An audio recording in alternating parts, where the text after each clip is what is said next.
Pastef Genoa ñëw jëm ko ziar si mu déglu kàddu yi kon ak déclaration bi waaw. salaamaaleykum wa rahmatullah mbokk yi ñu ngi leen di nuyu ñun la waa Pastef Genoa man maay coordinateur Pastef Genoa sëñ Abdou Mbacke moo ñëwoon si dëkk bi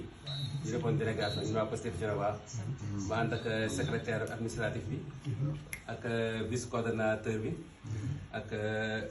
responsable de l'organisation di Arona mi ak ñoom Youssouf Keita suñu soxna si di Mame Tall ak Tidiane ñu ñëwoon seet si woon sëñ bi ziar si ko vraiment di kontaan trop waaw buye mii di fi ne mu seen bopp di kontaan trop si teewaayam bi si Genoa vraiment ñun la màggalee moo tax defe naa ñu ñëw dàq màggal defe naa ci Europe ndax ñun la màggalee rek vraiment kontaan nañ trop si teewaayam waaw. ma ne maa ngi sant patriote yëpp di bëgg ci li ngeen def déplacé ñëw seet si maa ngi ciy sant yàlla bu baax di ko seeral patriote yëpp di ko seeral sama xarit yëpp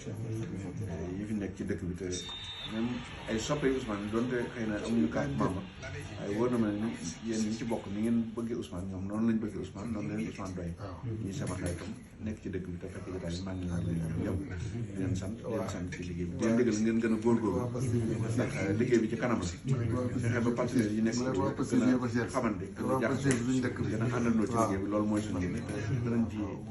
dox lu man bu soobee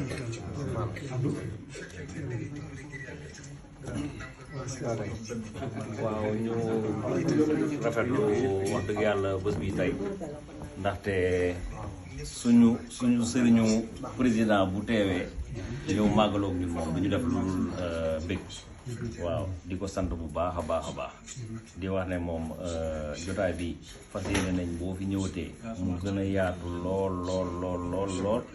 ñu continuer jàpp ci liggéey bi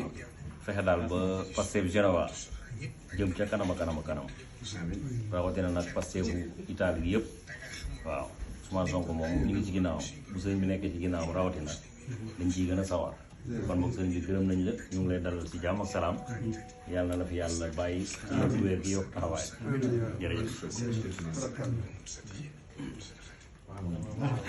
waaw man moom lu ma ciy wax mooy comme li gars yi wax rek wax nañ lépp daal